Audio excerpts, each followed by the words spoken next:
bawat isa. Ganda nung abilities ang nakanta eh. Hindi kami nag-usap nun at yun na yung ano eh. Pag-aaralan na. Pagkabuhay. Kasi sariwa pa sa ating mga isipan. Tapos lang nung nakarating ko po yung celebration ko ng Easter Sunday.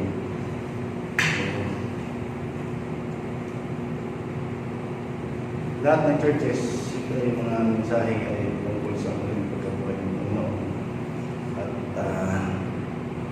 linaw yung message po ng linggo. At hindi na tayo magdududa. Kahit sino ay wala nang dapat magduda kung nabuhay muli ba ang Panginoon Jesus o hindi. Dahil yun pa lang yung empty na ito, hindi na walang laman, ay napaka-bigat o napaka-bigat na ebidensya na ang Panginoon ay muling nabuhay mula sa mga patay. Ibig sabihin, dinaig niya ang kamatayan. Hindi na ang kamatayan. Sa kanya, bagos ang pangyarihan ng kamatayan at dinaig niya. So, makita ko lang yung pagkabuhay na magbuli. Sabi din doon na nakita nga siya ng mga alagad. Una si Maria, tapos yung mga alagad, nakita siya. Kung siya ay napakita niya sa kanila, noong sa kaya nakita siya. Tapos, sa mga alagad, and then, bago siya umakyat sa langit, ay nakita siya ng may 500 na tao. So, daming witness. Sabi nga dito na gusto pa doon, mamaya nabasa ko natin na nung sinabi niya ito sa unang mundo, na buhay pa yung mga iba ngayon, sabi ng Sir Pablo, na nakasaksi ng pagkabuhay na maguli ng Panginoong Jesus. Ngayong gabi, ating pag-aaralan, kasi sa mga taga-Korinto, mayroong mga ilan doon na hindi naniniwala na mayroong pagkabuhay sa mga patay. Kaya ito ay pinakabulaan ni Sir Pablo at gusto niyang tuwid yung kanilang kaisipan, parang palataya na ang buhay ay pagkatapos mamatay, wala nang buhay sa kabila. Yun yung paniniwala at kaisipan ng mga ibang mga taga-Korinto. Basahin po natin sa chapter 15 ng unang Korinto, chapter 15 verse 12 hanggang 19.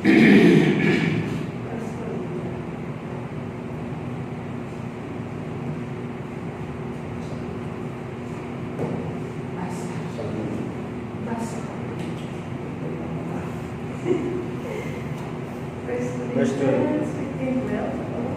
19. Si Kristo nga ay pinangaral niya sa inyo hindi buhay sa mga patay. Bakit ang ilan sa inyo ay pagsabi kung walang pagkabuhay ng mga muli ng mga patay? Natapat kung walang pagkabuhay ng mga muli ng mga patay ay hindi rin namin hindi buhay si Kristo. At kung si Kristo hindi muling buhay ay walang kabuluhan na ang aming pangaral. Wala rin namang kabuluhan ang inyong pananampalataya. Oo, at kami ay nasusubukan na sa simula tungkol sa Diyos sapagkat namin sinasaksihan tungkol sa Diyos naman na kanyang muling binuhay si Kristo na hindi siya muling nabuhay. Tunay nga, yung mga patay hindi muling binubuhay. Sapagkat kung hindi muling binubuhay ang mga patay ay hindi rin na muling binuhay si Kristo.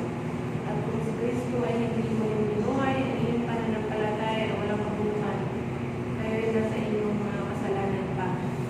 Kung gayon na, ang mga natutulog din naman kay Kristo ay pawang nangapahamak. Kung sa buhay lamang na ito, tayo nagsisiasa kay Kristo, ay tayo sa lahat ng mga tao ang tayo kahabang kami. Gusto magpala sa basang ng mga salita. Ayun po sa mga unang talata po dito sa chapter 15 ay pinaalala ko ni Sir Pablo sa mga taga-Korinto yung kanilang ipinapangaral na ang Panginoong Kristo ay kailangan mamatay yung silang ating mga kasalanan at siya ay nabuhay ng muli sa ikatlong araw. Sabi dito, kumbaga, inuna mo na niya yung foundation kung paano niya i-pure o nabulaanan yung maniniwala ng mga ilan sa mga taga-Korinto na wala daw pagkabuhay na maguli sa mga patay. So wala silang pag-asa na pagdating ng panahon ay mabubuhay silang muli. After ng buhay nila ngayon, so wala na. Yun ang kanilang kaisipan at paniniwala. So sabi nga dito ay sa verse 4, at siya'y inilibing at siya'y muling binuhay ng ikatlong araw ayon sa mga kasulatan. At siya'y nagpakita kay Sebas at saka sa dalawa. Pagkatapos siya nagpakita sa 500 kapatid na minsan na ang karamihan ng mga ito ay nangabubuhay pa hanggang ngayon. Yung mga katulog ng patay na. So, ibig sabihin, matibay yung sinasabi ng Gusto Pablo dahil yung mga witnesses ay buhay pa. Pwede nyo silang puntahan, pwede nyo silang tanongin yung totoo ba nakita nila ang Panginoong Jesus. So napakatibay yung argument ng Gusto Pablo upang pabulaanan ang mga kaisipan at paniniwala ng mga ibang taga-Korinto na walang pagkabuhay na maguli. So parang ang paniniwala nila ay yun nga, yung mga pag-ano naman yung kanina pang mga kaisipan na wala nang pangalawang buhay pa. Katapos mamatay, wala na. So, yun. Simula dito sa ating binasa sa verse 12, 19 na dito ay pinapabulaanan ni Apostol Pablo. At maliin niyang sinasabi na mayroong pagkabuhay na magmuli. So, ginamit niya ang Panginoong Hesus mismo na siya mismo ay nakaranas ng pagkabuhay na magmuli. So wala nang pinakamatibay na evidence, kumbaga wala nang pinakamatibay o hindi mapapasinungalingan ni naman ang katotohanan na ang Panginoong Hesus ay nabuhay mula sa kamatayan. So after nga 3 days siya ay nabuhay na magmuli. Sabi sa ating pinag-aralan ng Mariklingo, pumunta nga si Maria sa libingan ng maaga, ikatlong araw na makita niya nga yung bato at takip ng kanyang libingan ay gulong na, bukas na yung libingan. So kung hihila ito sa loob, wala na ang Panginoon, ay walang doon kung ano yung pinangpahit sa kanya, tsaka yung panyo na nakatupi sa ibang binig. So yun pa lang ay hindi na pwedeng pagulaanan, hindi naman na nabuhay na maguli ang Panginoon. Enjoy kasi ng iba, sabi diba, na ito ay ninakaw daw ng mga alagay. Paano ninanakaw? Hindi sila ngayon tatago. Kasi takot sila na baka sila ay sumunod na rin na usigin ng mga matatanda at mga punong yung mga simbahan ng mga medyo. So nagtatago sila, posible na sila ay nakawin nila yung bangkay ng Panginoon. So sila mismo ay nagulat. Actually, hindi rin sila naniwala noon na mabubuhay talaga ang Panginoon. Diba? Yun ang pagkalala ng libro sa mga susunod mga verses sa dyan na nung nakita nila na wala na nga ang bangkay ng Panginoon, sabi doon, ngayon lang sila naniwala na yung sinabi ng Panginoon noon na bubuhay sila paguli sa ikatlong araw. So, apostol, sila yung mga alagad kasi kasama nilang Panginoon, sila paulit-ulit na sinasabi sa Panginoon sa kanila. Sinabi ng Panginoon sa mga Hudyo na ibahin ninyo ang templong ito at ibabangon ko sa ikatlong araw. So, hindi na naman ang ibig sabihin ng Panginoon, yung katawan niya yung templo at pagka dating ng 3 araw ay siya ay mabubuhay na maguli. So yun, napakatibay. Kaya sabi ng Apostol Pablo sa verse 12. Ulitin ko. Kung si Kristo ngay pinangangaral na siya ay muling binuhay sa mga patay, bakit nga ang ilan sa inyo ay nagsisilok sabi na walang pagkabuhay na maguli sa mga patay? Yan nandito parang nilibers niya, binalita niya. Kung hindi nabuhay ang Panginoong Isus, narito yung maaaring mangyari yung mga konsekwensya na natin bilang mananampalataya at mga ngaral. So, napakatalino na gusto Pablo dito ang pamamaraan niya kung paano niya pagulaanan ang kaisipan ng mga ibang mga taga-Korinto na hindi naniniwala na meron pang muling pagkabuhay. Samantalang hinulaan na ito, sabi niya sa mga propeta, sinabi na ito na mayroong mga muling pagkabuhay at hindi pa rin sila naniniwala na mayroong muling pagkabuhay. Ito, napakatibay na ebidensya na ang Panginoong Kristo mismo ay nabuhay na maguli. So una, sa chapter 13, sabi ko dito, datapwat kung walang pagkabuhay na maguli, ang mga patay ay hindi rin muling binuhay si Kristo. Yun yung sinasabi dito, hindi sana binuhay si Kristo. Kasi siya ay nakaranas din ng kamatayan. Kung sinasabi ninyo na wala nang pagkabuhay na maguli, hindi rin sana siya binuhay. Pero siya ay binuhay siya at ang daming mga witnesses sa kanyang pagkabuhay na maguli. Ito yung sa verse 14, at kung si Kristo ay hindi muling binuhay, ay walang kabuluhan na aming pangangaral at wala rin namang kabuluhan na inyong pananampalataya. So ito yung una. Sinasabi dito, lahat ng mga pagod namin sa pangangaral ay lahat magiging walang kabuluhan at maging ang inyong pananampalataya ay magiging walang kabuluhan na. So yun yung magiging consequence kung totoo yung argument nila, kung kayo iniisip nila na wala ng pagkabuhay na maguli. E bakit nga pa? Bakit kailangan ka mangangaral? Bakit kailangan mo mananampalataya ka kung wala naman kang paniniwala na sa kabila ay meron pang buhay doon. Kung ito lang nabuhay ang sumampalataya ka kay Jesus, sumampalataya sila sa Panginoon para sa buhay lang na ito. Sabi dito mamaya na sabi, tayo na ang pinakakawawang nilalang. Mamaya mga padadaanan po natin yun. So yun, walang kabuluhan. Lahat ng mga ginagawa ng mga apostol, yung mga ginawa nila, pagpapalayas, pagpagaling ng mga masakit, pagpapalayas ng mga samang spirito sa pamagitan ng pangyarihan ng Panginoon, ay walang kabuluhan lahat. Lahat ng kanilang pangaral ay walang kabuluhan. At sa mga sumampalataya, naniwala, walang katuturan ang pananampalataya kung hindi binuhay muli ang Panginoong Hesus.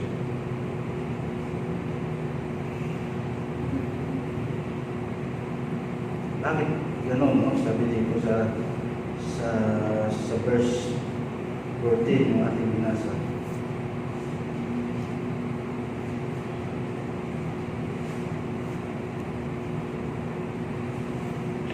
Yun, lahat ay walang katuturan at kabuluhan. Parang ano lang, parang nawala na, parang wala lahat ng kanilang mga pinagpaguran at sakripisyo para lang ipangaral ang Ebanghelyo. Dahil na hindi naman mabubuhay na maguli ang tao at yun, hindi rin nabuhay maguli ang Panginoon kung gano'n natutoo ang kanilang mga iniisip. So, ikalawa sa chapter 14,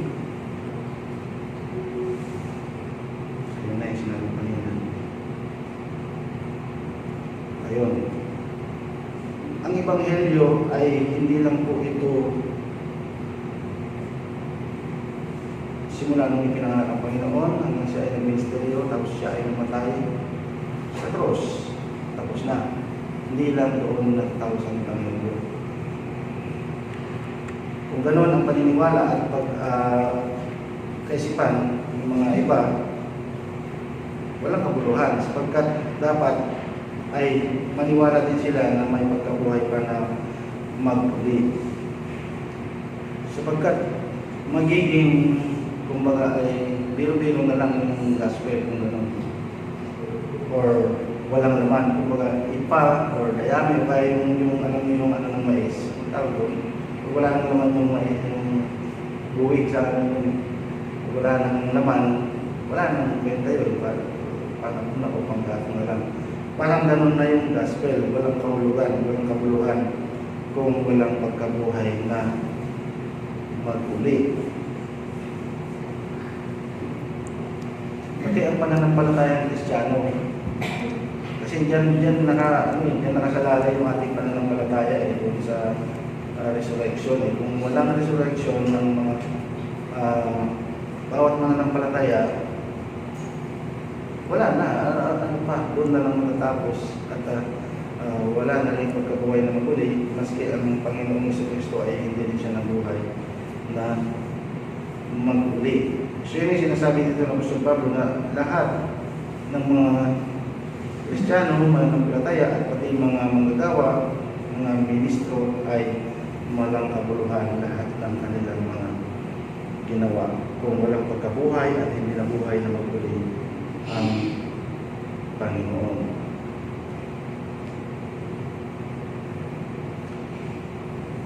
Sa verse 17, sabi po sa verse 17, at kung si Kristo ay hindi mo buhay, ang inyong pananampalataya ay walang kabuluhan, kayo nasa inyong mga kasalanan pa. So hindi totoo na tinubos, hindi totoo na natubos sila sa kanilang mga kasalanan kung hindi naman sila naniniwala na mayroong pagkabuhay na maguli. Alam natin na ang katubusan ng kasalanan ay sa pamamagitan ng sakripisyo at kamatayan ng Panginoon. Sabi doon, kung walang pagbubuo ng tugo, walang pagpapatawad, walang kapatawaran ng kasalanan. So, bilang isang mananampalataya, ano yung panghahawakan natin? Kung nila na hindi naniniwala na may pagkabuhay at maguli, na tayo ay pinawalang sala at tayo ay iniligtas ng Panginoon or may buhay na walang hanggan. Kung hindi naman pinapagawalaan na may buhay pa sa kabila, may pagkabuhay pa na maguli, walang kabuluhan at walang matibay na panghahawakan ng bawat isa. Ibig sabihin, dito, sabi dito, nasa inyong mga kasalanan pa. Kayo nasa inyong mga kasalanan pa. Hindi totoo na nagkaroon ng kapatawaran. Hindi totoo na nagkaroon ng katubusan at kaligtasan. Kung ang paniniwala lang ay hanggang dito lang sa buhay na ito at walang pagkabuhay na maguli.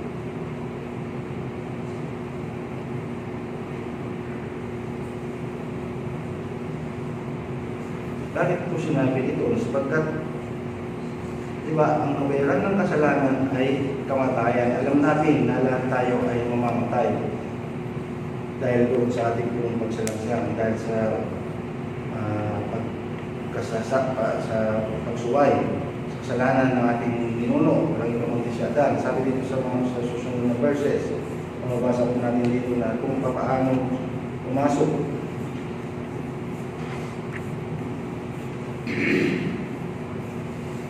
sa 22, sapagkat kung paano kay Adan ang lahat ay nangangamatay, gayon din naman kay Kristo ang lahat ay bubuhayin. Verse 22, sapagkat yaman sa magitan ng tao ay dumating ang kamatayan, sa magitan din naman ng tao ay dumating ang pagkabuhay na maguli sa mga patay.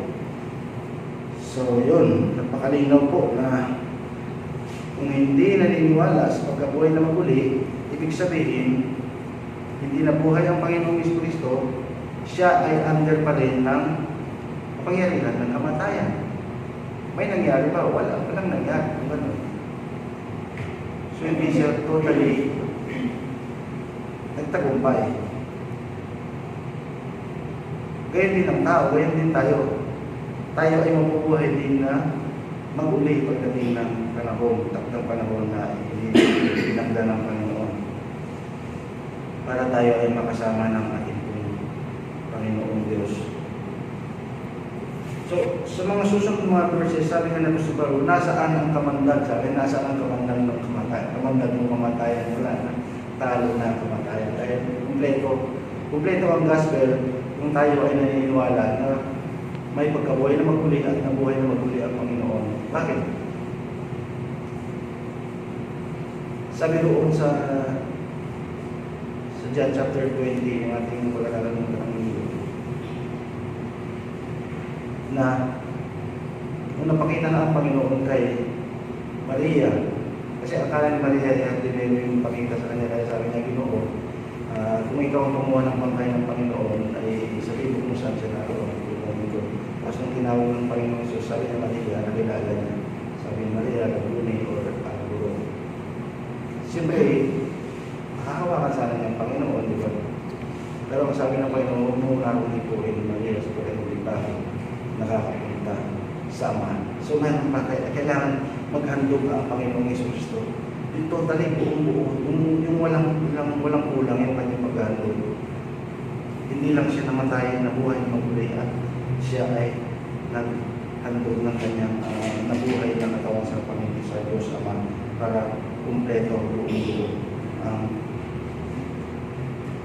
ginawa ng Panginoon para tayo ay matulog sa ating mga kasalanan. So, kailangan pati kamatayan ay mapagtagumpayan at matalo, madaig ng Panginoon. So, malinaw na ang pagkabuhay na maguli ng Panginoon ay isang napakatibay na panghahawakan natin na tayo ay mabubuhay din na maguli.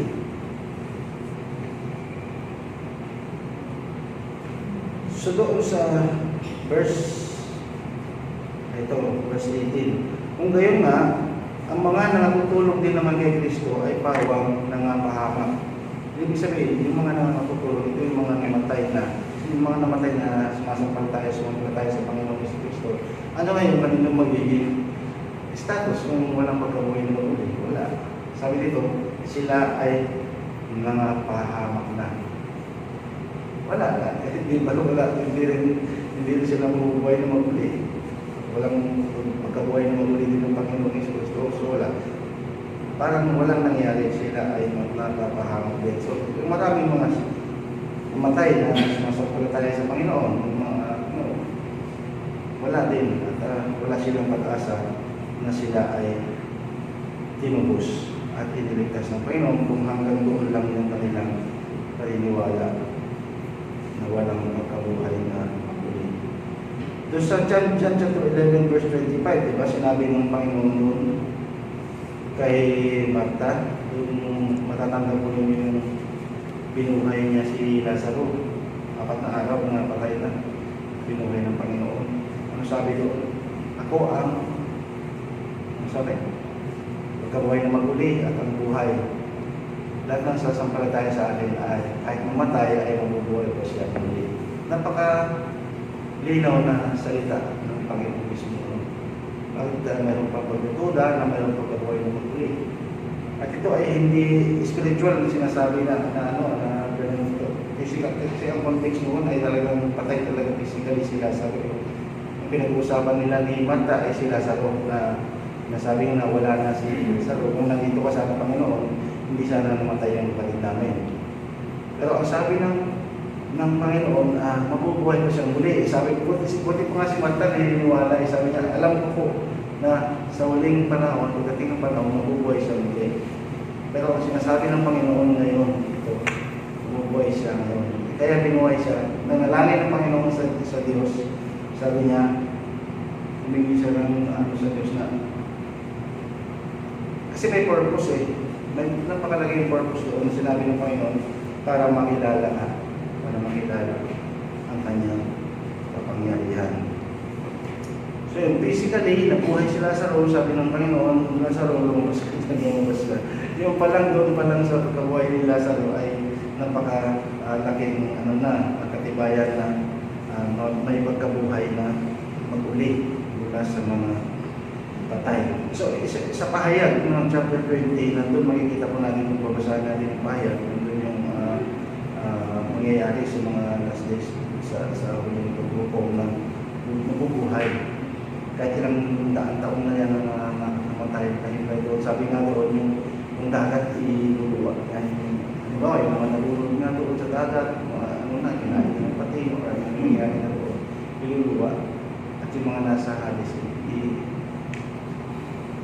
iluluwa. Yung mga patay doon, bubuhayin ng Diyos para doon sa paghukom. So walang makakaligtas. Walang makakaligtas sa Diyos. So ang kamatayan ay hindi pagtakas, hindi pagtakas sa kahirapan, hindi pagtakas sa mga naman ng ayaw mo, magsasawa ka na, gusto mo na mamatay, hindi. Kasi dito, sabi dito sa pahayag kapituloy na kahit nasa dagat na mga nasa libingan, buhayin muli ng Diyos, iluluwa. Iluluwa, parang susulender mo yung mga nangyari nito, hindi ko lang lumubugipay ko, marami namatay, kinain ng pating, mga buto-buto nasa ng dagat. So, mahirap pero yun ang sinasabi ng mga nasulat na. Yun ang sinasabi. Mayroon at mayroon pagkabuhay na mag-ulit. So, yung verse 19, sabi dito, kung sa buhay lamang na ito, tayo yung nagsisiasa kay Kristo, ay tayo sa lahat ng mga tao ang lalong kahabag-habag. Tayo ang pinaka-kawawa, sabi dito sa verse 19. Bakit?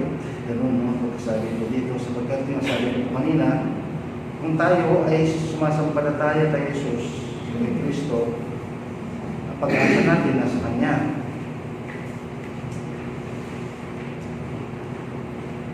Lahat ng sumasampalataya sa Kanya na Siya ang manunubos, siyempre yung pag-asa natin ay tayo ay tutubusin niya at ililigtas at bibigyan ng buhay na walang hanggan.